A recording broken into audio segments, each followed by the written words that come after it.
Rosa guerreira, vento e fogueira, natureza viva, cachoeira, matas, estradas.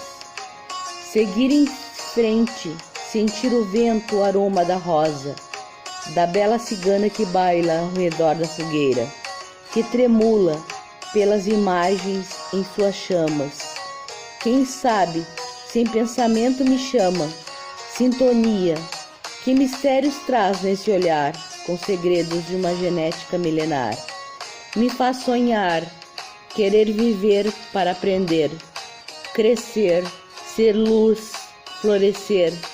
Mesmo que entre espinhos estão os meus caminhos, mesmo descalça, caminhe, sem medo, sem receio do porvir, pois este é o grande sentido da vida, apreciar a viagem, sua bela paisagem, admirar as pedras que pisar, pois a cada queda levantar, como as ondas do mar quebram na areia, e recuam para se unir novamente com as águas do continente, e seguir avançando sempre em frente.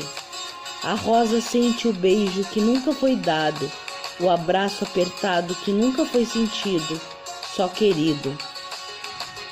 Vem comigo agora que nunca foi dito, mas muito esperado. Por fim, o fim ainda está longe.